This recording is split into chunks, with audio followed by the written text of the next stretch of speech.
podcast. I'm Karen Weaver. Today I'm joined with Bob Zemsky. Bob is a professor of higher education at University of Pennsylvania and has written extensively about institutions becoming market smart and mission centered. Bob had a recent story in the Chronicle of Higher Education that really touched on some of the key issues that institutions are facing in this era of coronavirus. Bob, welcome to the podcast. Good to be here. So you've been an advocate, as I mentioned, for market smart, mission centered institutions, but we have some large challenges squarely in front of us today with the coronavirus. What are some of those challenges from your viewpoint? Well, the first thing, believe it or not, is to know what you're talking about. So I spend a lot of time with presidents. That's part of what I do. And what I've learned is almost every one of them assembles the crisis team on the telephone every morning, and they go through this drill making all their decisions. And what concerns me is that they are making short-range decisions. Do we give the money back for dorms? Do we plan to have a class in September? Without a lot of really clear understanding about what the flow is. So what we're looking at with the virus is a major episode that changes all the assumptions, at least for a while. And so what are the assumptions being changed? I'm sorry, I'm getting clicks. I apologize for that. When I get emails, you can edit this out, right? Good for you. No worries, no worries. Anyway, so what they all see that there is a whole lot of disruption, but they don't really have a framework to put it in, is my experience. So for example, I keep asking them, have they thought about the Federal Reserve?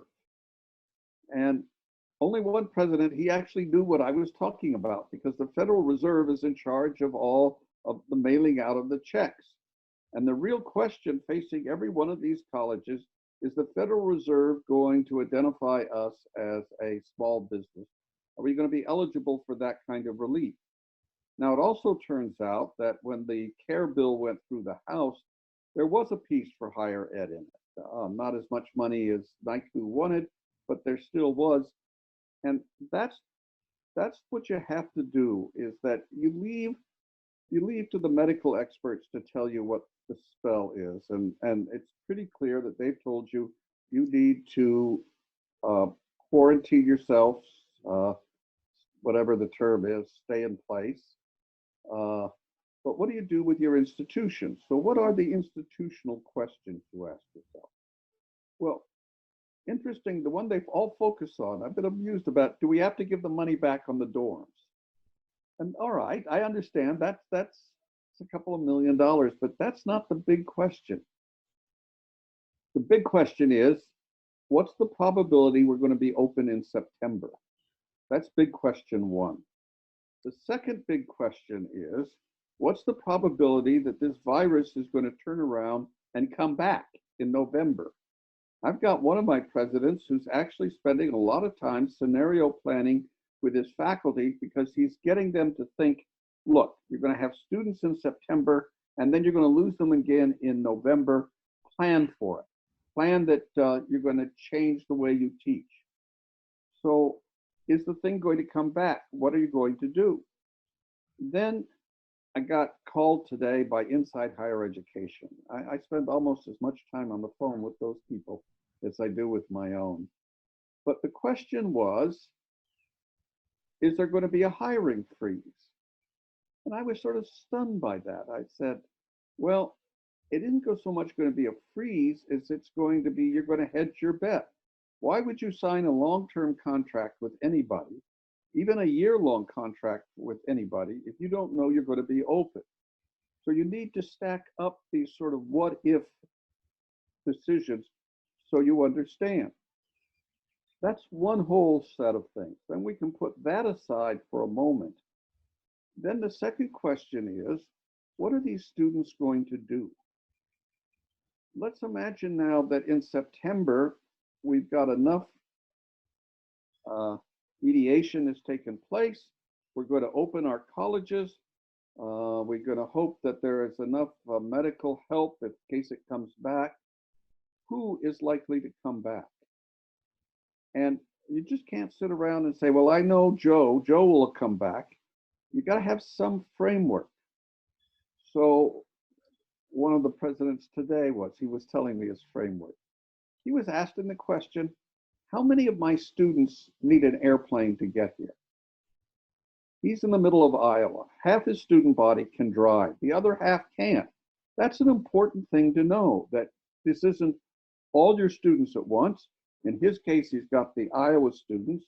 He's got the students in northern Missouri, and he's got some students in Illinois who can drive. But he gets a fair number of students from New York. New York people are not going to drive in all probability. But if there's no plane, they aren't going to get there. Worse, he says to me, and he's right, let's now imagine they do come back, the planes bring them back, we shut down again, and then we're going to be right back where he is now. He's still got students on his campus that cannot leave because they cannot fly.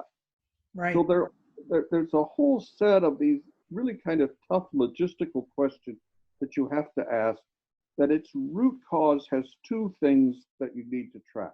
You really do need to understand this disease, and you can't just say, let's have good news. That's not going to work. We've learned that one. But you really do need to understand the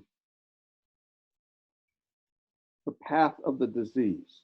And the question that's going to come out of that, he made clear, was his go no go date for the fall is the middle of August. If he doesn't know whether he's go no go for the middle of August, he's in huge trouble. But he knows that. I'm not sure most presidents have thought, where is my go no go decision? Right. The second thing that you need to track is, what are all these students going to do? Now, and that means you need to understand how you got the students in the first place. Now, you teach at Drexel. Drexel is sort of this mixed university, a lot of traditional age students, a lot of non-traditional age students. The last time I looked at Drexel, however, it was pretty local, although it has a huge component of international students.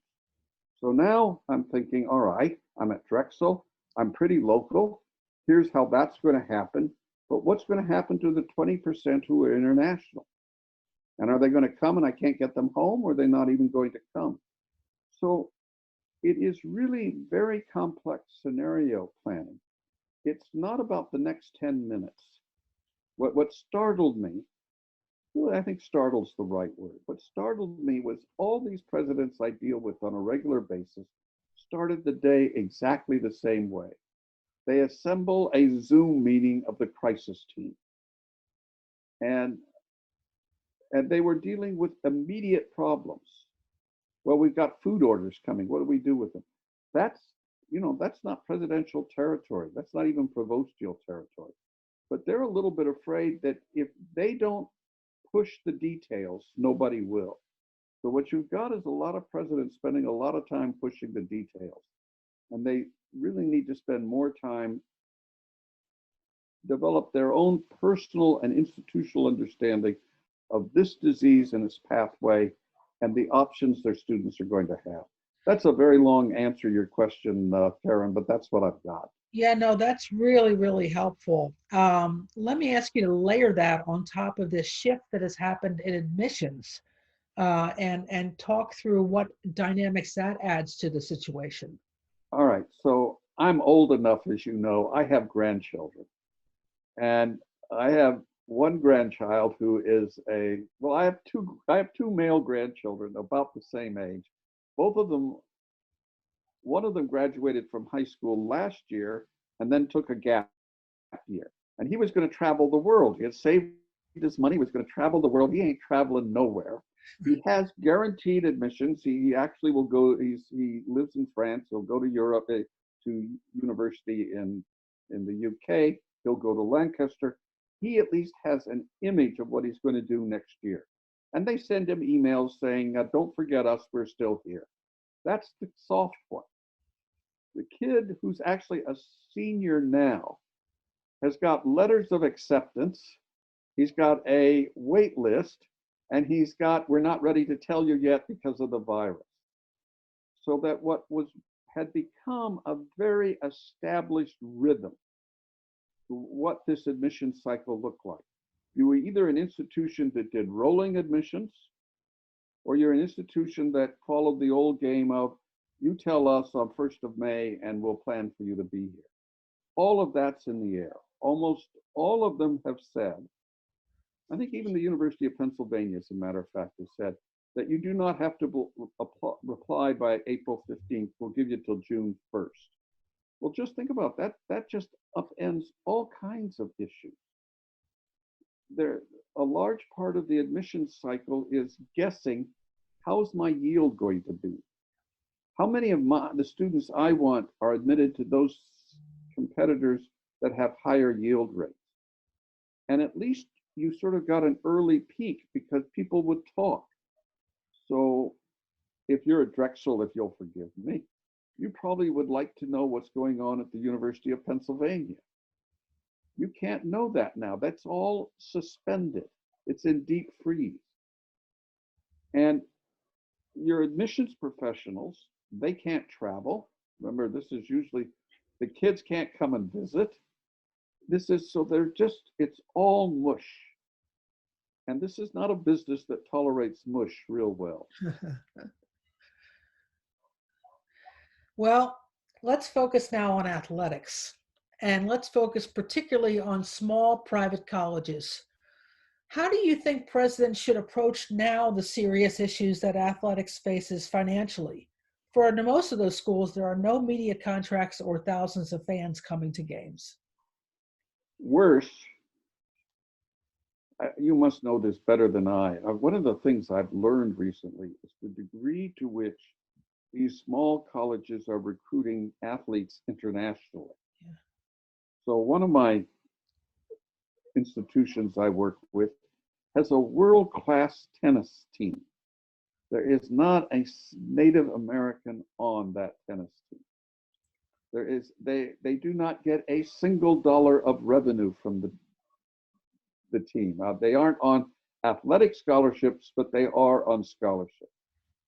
So this president, not surprisingly, looks down and says, is this the moment to give up women's tennis? And as soon as he says that out loud, the phone starts ringing. People who say, well, no, our reputation hangs on our women's tennis team. So again, it's the uncertainty. I was talking earlier today to Bill Massey, you know his work. Mm-hmm. And he was reminding me, we've been through this before, is that it's very hard to make rational decisions, particularly about finance and athletics. And when you put finance and athletics together, it's very hard. Yeah. What goes through their mind is, well, if I cut, I'm going to use the women's tennis team. It could have been anything, including football, by the way. That is this the moment to give up football and just play soccer? All of those things are out there, and nobody knows what to deal with them. Right. Now, so things that have been fairly well buttoned down. Now, the story of athletics in these small colleges, as you know better than I, is it is the athletic department that anchors the male enrollment. And so I've got a small college who has 340 freshmen, 160 are think they're on the football team. That's not 160 out of the whole college. That's just 160 out of the freshman class. Right. And you know, the amount of playing time, they worry about that. They've got all kinds of interesting ways. They play lightweight football. They do lots of things. And all of that costs money. Is this the moment, they say to themselves, to rationalize this? Now, if they thought this was truly a dislodging event that will change things permanently, did you just go away or did I go away? I'm here. My email's dinging like yours. Okay. Is this the moment to really cut? In the midst of all this uncertainty, if we cut, are we going to be an all-women's college? Or are we going to cut women's athletics? So this isn't good news from your perspective. I know what you do, Karen. This is all total uncertainty and no real framework for dealing with it. My advice to the president with the Chinese tennis team, you probably could do without the Chinese women. But I then asked him, I said, well, do those Chinese women anchor another 20 Chinese women coming from China? And he looked at me, he didn't look at me, we're on the phone, obviously, but he looked at me like you're looking at me, actually. And he says, I don't know. And I know what he did. He got off the phone and he called up his athletic director to see, or his admissions people, do we get other people from China from the same town that the tennis team is coming? Right, right. Now, if it's the answer to that is no, it's easier to cut the tennis team. If it's yes, well, we may have to have the loss leader on the tennis player so that we get the real cash on the others. Right. None of them are trained in making those decisions. None of them have had to make that fine scale marketing decisions before. And my advice is they should not be making the decision. They should have a team that presents, alternatives to them. Because if they try to make all the decisions from scratch, they're going to go nuts. Yeah, yeah. It is very complicated. I've done a lot of thinking about what colleges and universities, conferences, and the NCAA should be doing right now to try to push money back to colleges to try to help them solve some of these problems. Because losing March Madness was a huge financial hit on all of college sports. Yeah, I didn't understand that. I now understand that. That got explained to me. March Madness pays for all the tournaments in the small college divisions. That's right. That's right. It's central to their competitiveness and their being athletes. Absolutely. So here March Madness went, we all thought, well, we didn't need the circus. It turned out the small colleges needed the circus. They need the circus, and they also need the support of their conference offices in order for them to be able to create tournaments that create qualification opportunities to the NCAA tournaments. So it is a massive, massive upheaval on that side, and how it gets worked out, whether it's loans or advances on television money in the future, I'm not sure, but I don't know that we're talking enough about that as well. The other question is, another one that I don't have an answer to. I'm good at the questions, not the answers. Me too. So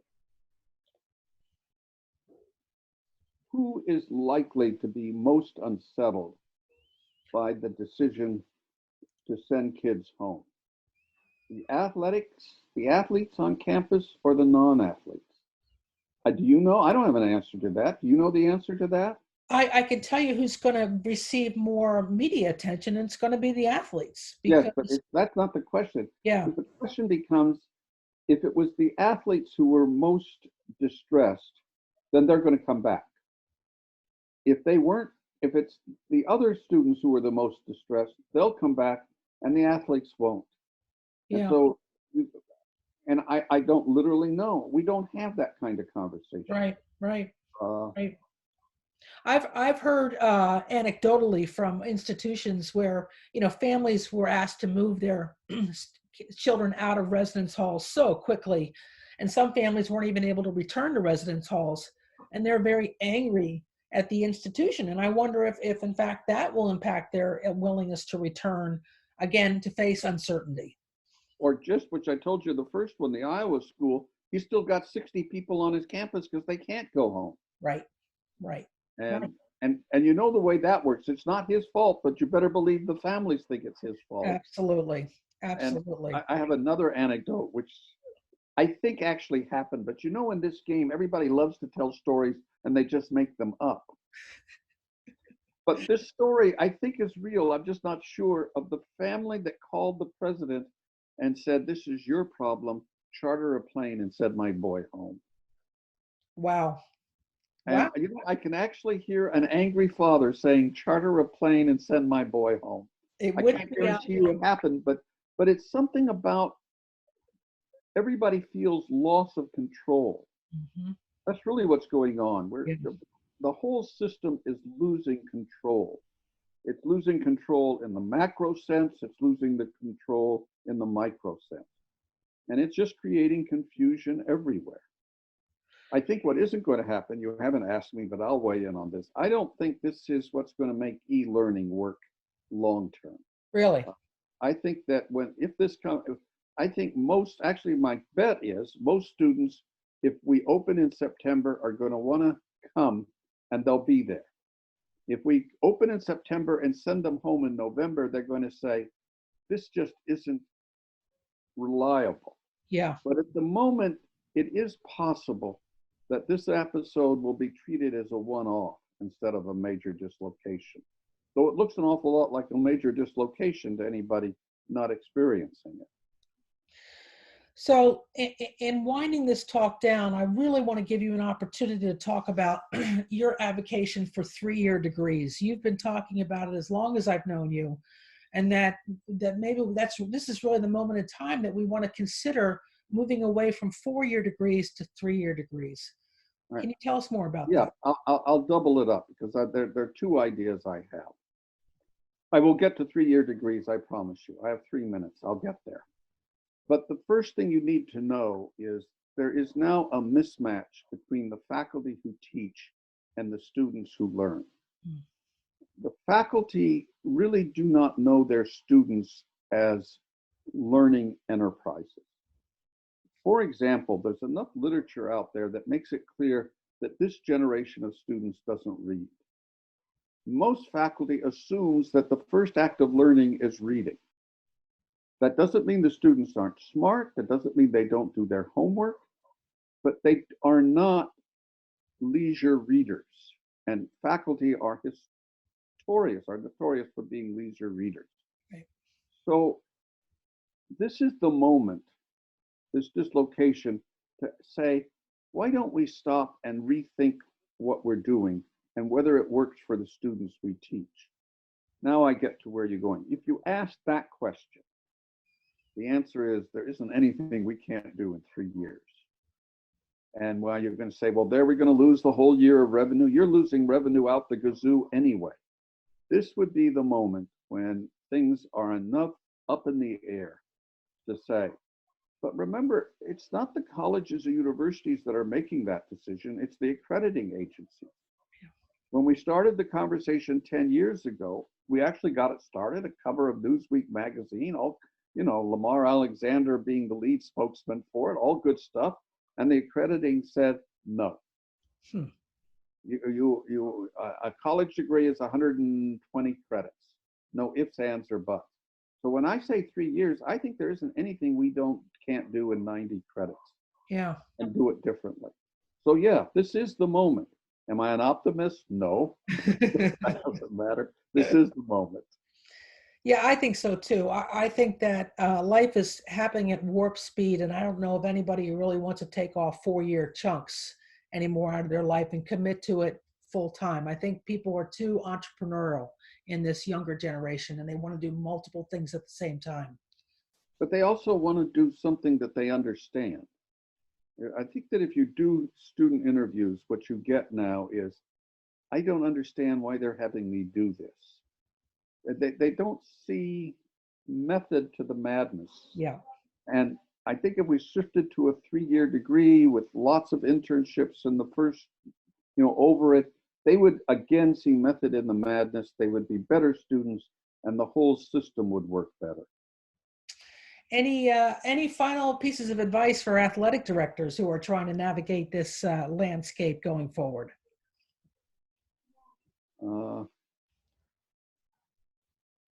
Well, the best advice I could give is hold on to your lead coaches. Okay.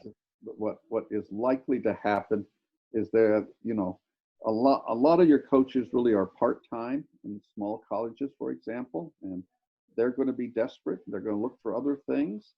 So if you could find yourself just all by yourself as athletic director, you could be a 3-sport coach right then and there. Right. And look to your staff. Look to see how you can help your staff go through this. Because unless you don't want your staff, this would be a wonderful moment to change your staff. But assuming that's not where you are, look carefully at your staff, be helpful. Yeah. Yeah. Good advice for anybody who's leading through this very challenging time. Bob Zemsky, thank you so much for spending some time with us today. It was fun. Thanks, Karen. Bye-bye. Bye.